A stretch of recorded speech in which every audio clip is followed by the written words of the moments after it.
Hello students, welcome to Achievers Forum. तो आज हम डिस्कस करेंगे पोस्ट इंडिपेंडेंस कमीशंस के बारे में। इसमें से फर्स्ट है डॉक्टर राधा कृष्णन कमेटी, जो 1948 में आया है। तो ये फर्स्ट कमेटी आफ्टर इंडिपेंडेंस आया, जिसमें actually after independence education policy को स्टार्ट किया गया। देखा गया कि किस तरीके से एजुकेशन को पॉलिसी बनाया जाए एक इंडिपेंडेंट इंडिया के लिए। और ये इसके चेयरमैन थे डॉक्टर सर्वपल्ली राधाकृष्णन। इसको ये यूनिवर्सिटी एजुकेशन कमीशन भी कहा जाता है। तो इससे भी क्वेश्चन आ सकते हैं, यूनिवर्सिटी एजुकेशन कमीशन किसको कहा जाता है, किस कमेटी को कहा जाता है। इसमें कुछ पॉलिसीज़ बनाए गए जो उस टाइम में 1948 में बहुत इम्पॉर्टेंट थे और उनको इंक्लूड करना बहुत इम्पॉर्टेंट था। इसका एक सबसे बड़ा रिकमेंडेशन था यूजीसी का स्टैब्लिश करने का, जो एक्चुअली स्टैब्लिश हुआ 1956 में, but it was recommended in 1948 by Radhakrishnan committee. Other recommendations were like encouraging women education, incorporation of religious education in degree program, और मीडियम ऑफ इंस्ट्रक्शन यहाँ पर रीजनल लैंग्वेज को बताया गया along with English and national level language. तो यहाँ basically बोला गया कि रीजनल लैंग्वेज को इंक्लूड किया जाए और नेशनल लेवल लैंग्वेज और इंग्लिश के साथ साथ। एक और चीज़ यहाँ रिकमेंड की गई, that is the selection procedure and limited working hours for faculty in college and university. तो जो भी कॉलेज में या यूनिवर्सिटी में फैकल्टीज हैं, उनके सिलेक्शन का एक प्रोसीजर होना चाहिए और वर्किंग आवर्स भी लिमिटेड होना चाहिए। तो ये 1948 में हमारा एजुकेशन पॉलिसी का रिकमेंडेशंस थे। Next comes doctor Mudaliar commissions. तो as we know, the doctor Radhakrishna committee was also known as University Education Commission and doctor Mudaliar commission is known as secondary education commission. इससे क्वेश्चन बनते हैं। तो ये बेसिकली स्कूल डेवलपमेंट के बारे में कमेटी बनाई गई थी, कमीशन बनाया गया था, और इसमें बोला गया था to set up multipurpose schools and vocational institutes.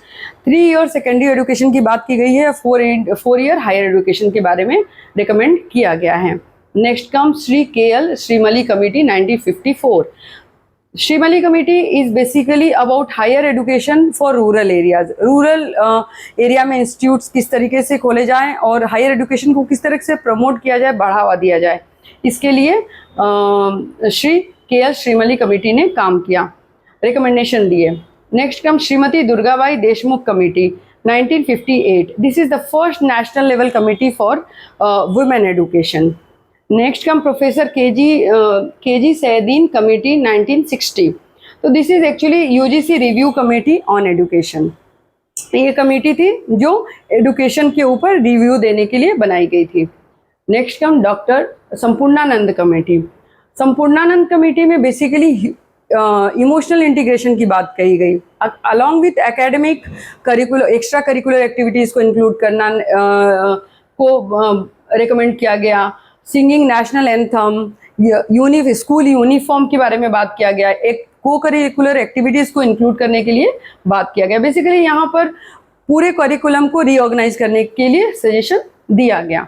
Next comes Kothari commission. Kothari commission is very important, आपको इसको और अच्छे से पढ़ाई करनी पड़ेगी क्योंकि यहाँ से क्वेश्चंस बनते हैं, और ये कोठारी कमीशन ही बेस है नेशनल पॉलिसी ऑन एजुकेशन के लिए जो आगे इम्प्लीमेंट हुए। तो कोठारी कमीशन 1964-66 में आया। इसको एजुकेशन कमीशन भी कहा जाता है। तो यहाँ पर कुछ नए सजेशन किए गए ताकि एजुकेशन को किस तरीके से रीफ्रेम किया जाए, रीऑर्गेनाइज किया जाए और कैसे इसको बेटर बनाया जाए। तो इसमें कुछ रिकमेंडेशन थे, जैसे कॉमन स्कूल सिस्टम। सबको एक कॉमन स्कूल सिस्टम होना चाहिए, सबको फ्री एंड कंपल्सरी एजुकेशन मिलनी चाहिए अप टू एज ऑफ 14, और implementation of 3 language. Recommendation Kothari commission में आ गया था 3 लैंग्वेज का। Even though we have seen in first committee only, in Radhakrishna committee only हम बात कर रहे हैं रीजनल लैंग्वेज को प्रमोट करने के लिए नेशनल लेवल और इंग्लिश लैंग्वेज, लेकिन फर्स्ट इम्प्लीमेंटेशन के लिए जो रिकमेंडेशन आया वो कोठारी कमीशन ने दिया 3 लैंग्वेज का, क्योंकि रीजनल लैंग्वेज को प्रमोट करके उसको इम्पोर्टेंस देके ही हम अपने हेरिटेज कल्चर को प्रिजर्व कर सकते हैं। Next, fixing number of seats based on the resources, जैसे रिसोर्स है वैसे हमको सीट भी फिक्स करने पड़ेंगे। और इक्वल एक्सेस टू एजुकेशन, यहाँ पर मेन फोकस था कि एक इक्वल एजुकेशन सबको मिलना चाहिए और कॉमन स्कूल सिस्टम होनी चाहिए। तो ये हो गया हमारा कोठारी कमीशन। फिर आता है national policy education, national policy on education. Actually इसको एनईपी फर्स्ट भी कहा जाता है। ये 1968 में आया, इसको जब भी प्राइम मिनिस्टर इंदिरा गांधी जी थी। तो बेसिकली इसमें एनईपी फर्स्ट में कोठारी कमीशन के रिकमेंडेशन को अडॉप्ट किया गया। इसमें रिकंस्ट्रक्शन ऑफ एजुकेशन सिस्टम की बात की गई, यहाँ पर यूनिफॉर्मिटी की बात की जा रही थी। यहाँ पर more like education system should be universal, uniform and more inclusive, ये चीज़ें यहाँ पर इम्प्लीमेंट की गई। 3 लैंग्वेज फार्मूला जो हमें कोठारी कमीशन ने रिकमेंड किया था, उसको अडॉप्ट करने की बात की गई। यहाँ पर promotion of regional language, post independence हम हर जगह देख रहे हैं कि रीजनल लैंग्वेज के ऊपर फोकस हमेशा से रहा है। Free and compulsory education up to age of 14, तो फ्री एंड कंपल्सरी एजुकेशन की बात हम करने लगे थे एनईपी फर्स्ट में, introduced by PM Indira Gandhi. Next came, इसके बाद भी बहुत सारे रिकमेंडेशंस और कमीशंस बने, मैं सिर्फ इम्पोर्टेंट कमीशंस के बारे में बात कर रही हूँ। तो ये national policy on education programme of action, इसको एनईपी 2 भी कहा जाता है, 1986 introduced by PM Rajiv Gandhi जी।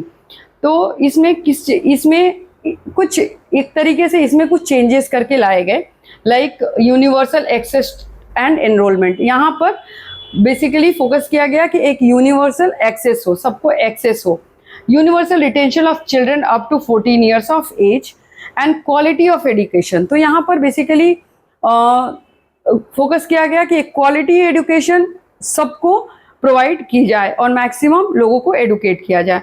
इन्होंने क्रिएट किया DIET, that is district institute in education and training.